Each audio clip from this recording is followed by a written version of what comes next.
Okay, so well, one thing that I kind of see is in the UFC Fight Night Nashville, Sam Alvey versus Thiago Leites or Thales Leites, is that they actually have Sam Alvey.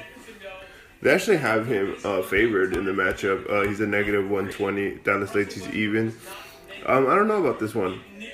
The reason being is that Thales Leites' last fight was against Jotko, a Polish guy who trained Muay Thai in Thailand, and he's a purple belt in Brazilian Jiu-Jitsu. So he's like high level striking and high level grappling. Like you know, for a guy that's 27 years old, has a purple belt in Brazilian Jiu-Jitsu. Who Poland is not known, or like Europe in general isn't known for their Brazilian Jiu-Jitsu or the wrestling, if that, for the matter of fact of that too.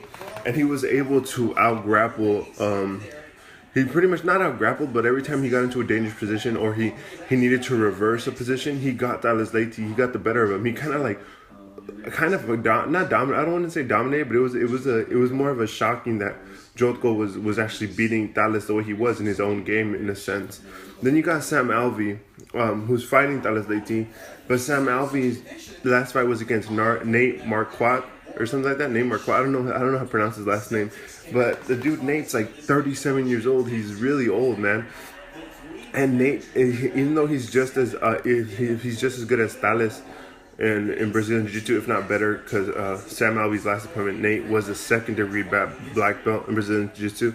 Nate's actually also been training kickboxing since he was little too, so he was comfortable on his feet against Sam Alvey, so he didn't necessarily go for the takedown. And the one time he did go for the takedown, he landed it. Sam Alvey got back up, but then Nate brought him down again, and then like had his way into it until Sam Alvey noticed that Nate got tired, and then he exploded up.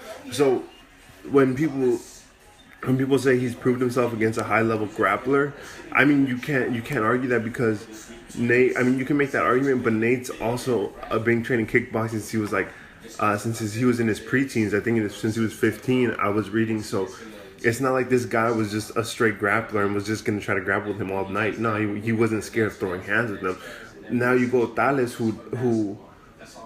in my opinion, Thales has a better loss and Sam Alvey has a better win of their last opponent, if that makes sense. Because Jotko was an up-and-coming star. Jotko, I think, would beat the shit out of Sam Alvey. So, and then the thing that I kind of think they're not giving Thales a lot of credit is that even though Sam Alvey has 18 knockouts of his 30 wins, Thales has never lost by a knockout. He's lost 6 decisions and 1 by a submission. So he's never been knocked out. So I'm not saying Sam Alvey can't knock him out, but it's a high ask for him. You know what I'm saying? So I actually think that I think Thales is gonna win just because he's more experienced and he does have heavy hands, but he's not gonna be like Nate and try to stand and bang with him and stay up as much as he can to prove himself. No, he's gonna go for the takedown and he's gonna try to submit him. He has a shit ton of submissions. I don't even remember the name. I mean, I don't even remember how many, but he has a shit ton of submissions. So, and Sam Alvey, I don't know. He's a blue belt in Brazilian Jiu-Jitsu, and Thales got outworked by a purple belt who's younger than Sam Alvey, and his name Jotko, and he's a better prospect in the middleweight division than Sam Alvey. So I don't know. In my opinion, man, it's gonna be a good match. Honestly, I don't even think it's gonna be a good matchup. I think Thales is gonna win because Sam Alvey's previous matchup, he was so scared of Nate that he kind of was in the first couple of rounds. The first 2 rounds, he was kind of more at back and letting him come to him. And then when he started thinking that Nate couldn't take him down because he didn't go for a takedown in the 3rd round, Nate landed the 2 successful takedowns. So it's like, if Thales keeps going for the takedown and actually successfully gets the takedown and keeps him on the ground, it's over. So I trust more Thales' skills than I do Sam Alvey's knockouts.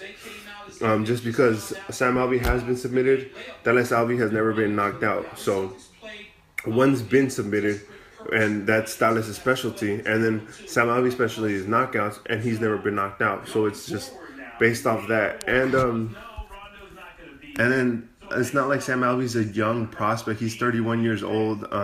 When he lost to Jotko, he was a 27-year-old, you know what I mean? Who's been training literally for 5 years abroad and going everywhere. So it was just kind of like, I don't see Sam Alvey having the same desire and the same hunger like Jotko did. So I honestly don't think, I think that Thales wins. 2nd round submission if Sam Alvey does win.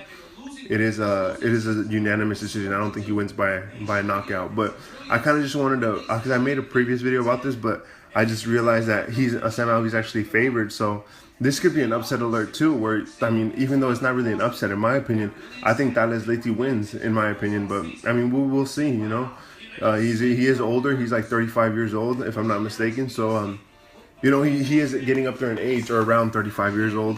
So maybe Sam Alvey can take advantage of it. But Sam Alvey isn't any younger. He's only a couple years younger. So like 3-4. So we will see. But it's gonna be a